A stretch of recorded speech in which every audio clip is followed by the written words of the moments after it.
ಭಾರತ ದೇಶದಲ್ಲಿ ಅದರಲ್ಲೂ ಕರ್ನಾಟಕದಲ್ಲಿ ಇರುವಂತಹ ಪ್ರತಿಭಾನ್ವಿತರನ್ನ ನಾವು ಎಲ್ಲೂ ಸಹ ನೋಡಲಿಕ್ಕೆ ಸಾಧ್ಯವಿಲ್ಲ. ಪ್ರತಿಭಾ ಪುರಸ್ಕಾರ ಎನ್ನುವುದು ಸಾಮಾನ್ಯವಲ್ಲ, ಅಸಾಮಾನ್ಯವಾದುದು.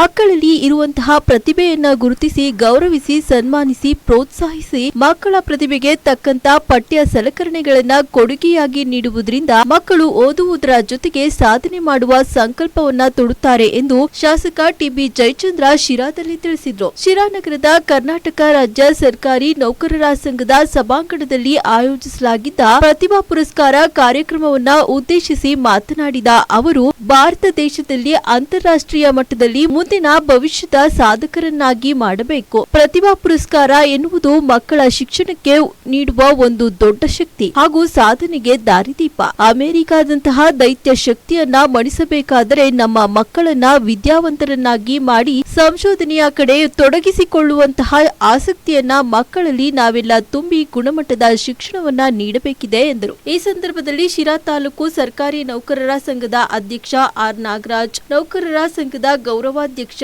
ನಗರಸಭೆ ಆಯುಕ್ತ ರುದ್ರೇಶ್ ಸೇರಿದಂತೆ ತಾಲೂಕಿನ ಎಲ್ಲಾ ಇಲಾಖೆಯ ಸರ್ಕಾರಿ ನೌಕರರು, ಪೋಷಕರು, ವಿದ್ಯಾರ್ಥಿಗಳು ಕಾರ್ಯಕ್ರಮದಲ್ಲಿ ಉಪಸ್ಥಿತರಿದ್ದರು. ಶಿಕ್ಷಣ ಜೊತೆಗೆ ಅದರ ಜೊತೆಗೆ ನಿಮ್ಮ ವ್ಯಾಲ್ಯೂ ಸಿಸ್ಟಮ್ ಮಕ್ಕಳಲ್ಲಿರಲಿ, ಮತ್ತೆ ಪೇರೆಂಟ್ಸ್ ಅಲ್ಲೂ ಕೂಡ ಒಂದು ಮಾತಿದೆಯಲ್ಲ, ಮಕ್ಕಳನ್ನ ದಡ ಸೇರಿಸೋ ಬರದಲ್ಲಿ ನೀವು ಮುಳುಗಬಾರ್ದು ಅಂದ್ರೆ ನೀವು ಆ ಶಿಕ್ಷಣದ ಜೊತೆಗೆ ಆ ಮೌಲ್ಯಗಳನ್ನು ಕೂಡ ನಿಮ್ಮ ಮಕ್ಕಳಲ್ಲಿ ಬಿತ್ತಬೇಕು. ಈ ವ್ಯವಸ್ಥೆ ಇನ್ನೂ ಉತ್ತಮ ರೀತಿಯಲ್ಲಿ ಮುಂದುವರಿಬೇಕು. ಅದಕ್ಕೆಲ್ಲ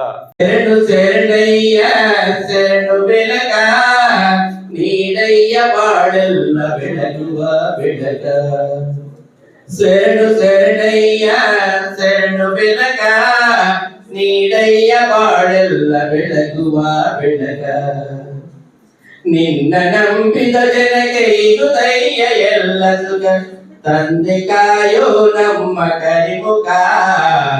ಶರಣಯ್ಯ ಶರಣು ಬೆಳಗ, ನೀಡಯ್ಯ ಬಾಳೆಲ್ಲ ಬೆಳಗುವ ಬೆಳಗ.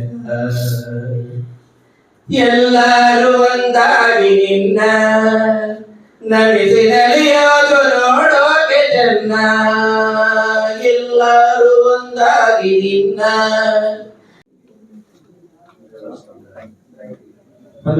ಈ ಸರಳ ಸಜ್ಜನ ಸಹೃದಯಗಳು ಈ ದಿನ ಕಾರ್ಯಕ್ರಮದ ಎಲ್ಲ ಕುರಿಗಳನ್ನ ಸಾಧಕರಿಗೆ ಹಾಗೂ ಪ್ರತಿಭಾವಂತರಿಗೆ ಅರ್ಪಿಸುವಂತಹ ಸಹೃದಯವನ್ನ ತೋರ್ಪಡಿಸಿದ್ದಾರೆ. ಜೋರು ಚಪ್ಪಾಳೆಯೊಂದಿಗೆ ಎಲ್ಲ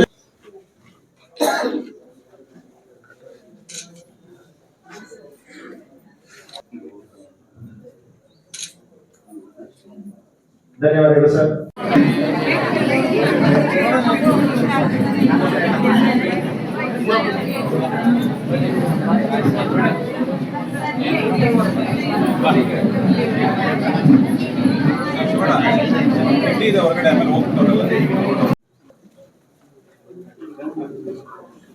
ಸರ್, ಎಲ್ಲರಿಗೂ ಭಗವಂತ ಆಯುರಾರೋಗ್ಯವನ್ನು ಕಲಿಸಲಿ. ತಮಗೆ ತಮ್ಮ ಕುಟುಂಬಕ್ಕೆ ಶುಭವನ್ನು ಕೋರ್ತಾ ಇದ್ದಾರೆ. ಮತ್ತಷ್ಟು ಈ ರೀತಿಯ ಸಹಕಾರವನ್ನು ನೀಡುವಂತಹ